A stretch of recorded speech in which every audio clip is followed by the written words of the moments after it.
So we had a really long, hard day on the mission.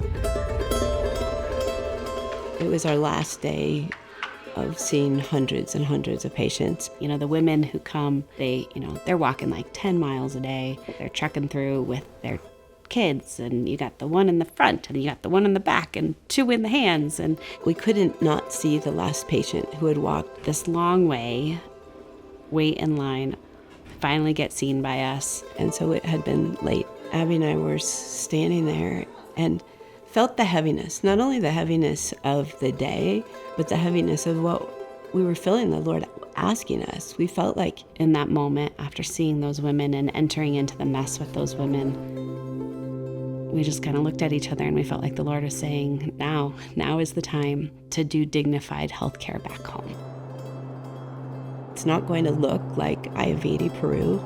It's going to be different, but seek the poverty in every individual. Seek the emotional, the spiritual, the physical poverty. We were feeling the Lord asking us, bring my love to every person and bring me.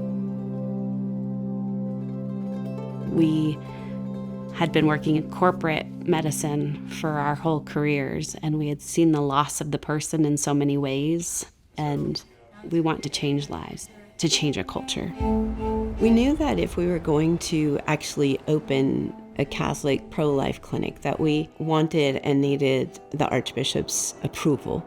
Dee Dee and Abby came to me and they asked me whether or not I thought that this was a movement of the Holy Spirit. As we started to tell him about what we had encountered in Peru and how we were feeling like the Lord was just inviting us to bring that dignified care back home. He closed his eyes, he didn't think long, and he was like, I am certain this is of the Holy Spirit, and I am certain that it will grow tremendously.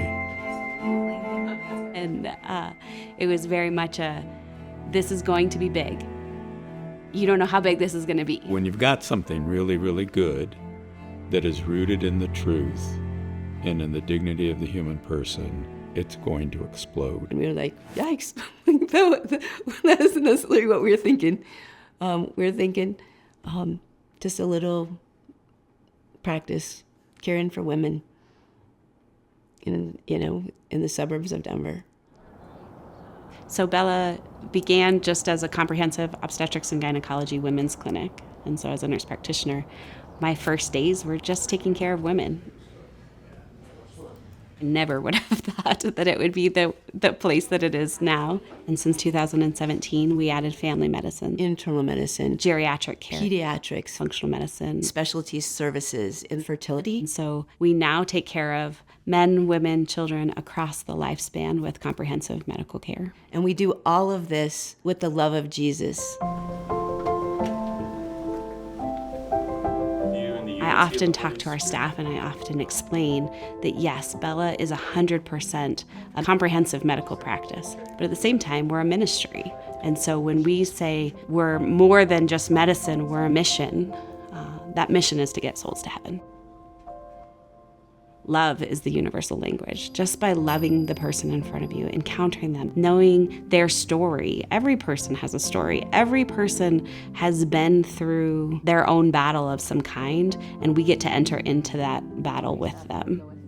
They do a really good job of asking about you and then remembering the conversation that they had with you the next time that you see them. You're not just another patient to them. Bella is my primary care physician. I mean, I don't think that we can walk into Bella without seeing somebody we know, which is amazing. And, it's always met with hugs and... You're part of the Bella family.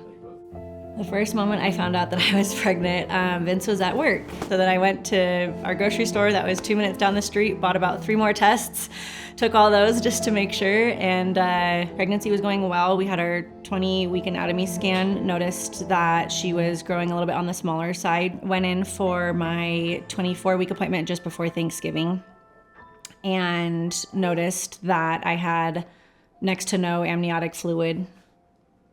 From that appointment, walked right across the street over to Swedish Hospital.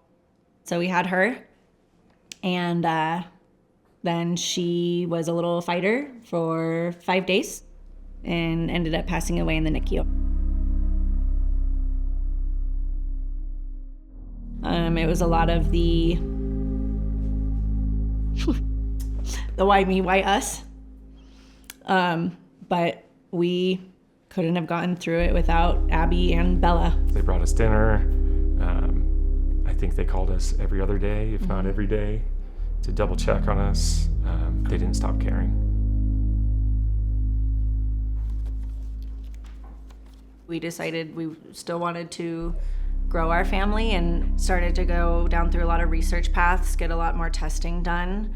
Bella was holding our hand every step of the way.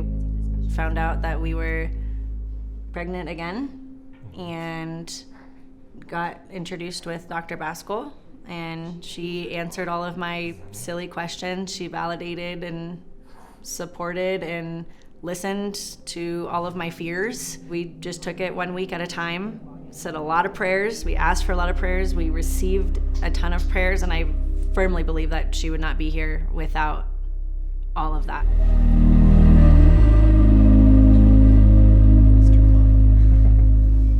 Giovanna Rose Pratt. Giovanna means by God's grace. That's okay.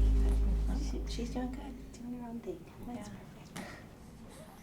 At a certain point, I was invited. Somebody said, you should really get to know Bella Health. You should go and visit there sometime. And I came here, and I'll never forget walking through the clinic and seeing the deep care and the intentionality with which every square foot of that place of healing was dedicated to God's glory and to the care of the vulnerable, the suffering, the sick. And he just in passing was like, maybe someday something like Bella will come to Bismarck. And fast forward about 3.5 years later, we felt like the Lord was inviting us to grow. And we took that to Monsignor Shea, and we just said, hey. You know, we've been praying, and we wonder if God isn't calling us to Bismarck, and we'd like you to pray with us. Would you just pray with us about this? And that was the moment in which the seed was planted. It occurred to me that we have many of the elements that would be necessary for Bella, not just to flourish in their present mission, but for Bella to be able to expand and amplify their mission. So together, just through prayer and discernment, we were able to say, yeah, it's time. It's time to go to Bismarck. It's really, really interesting because the University of Mary is bursting at the seams in terms of our healthcare programs. It's a big opportunity to be able to invite those students in, show them, mentor them, and then to send them out. What that means is that we'll be able to change healthcare. It will be great to see in these next 5 years all the cool places the Lord will be taking Bella. So, when you talk about changing healthcare, why does it need to change? Yeah, I mean, there's so many things that over time you're like, gosh, why are we doing it like that? Or that is not how we treat people. There's definitely those things. And there's good things in medicine. You know, there's absolutely good things in medicine. But there's things that you're like, wow, Jesus was the divine physician and we get to be his hands and his feet. And I'm just not sure if that's how the Lord would want that done. Over and over, he was healing people. He was seeing them. Healthcare is a necessarily Christian work.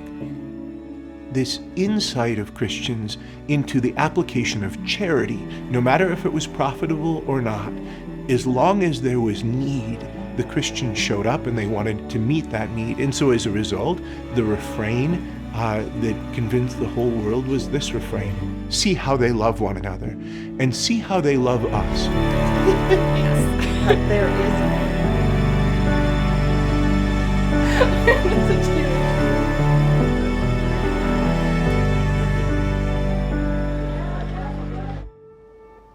When we go into a chapel and when we see the sanctuary light flickering there, we know that the Lord is present. Why? Because he said that he's there. When we are walking into an exam room, we're walking into a tabernacle.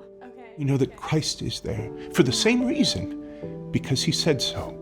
We are going to seek and find Jesus in the other person, and God willing, they're going to find Jesus in us.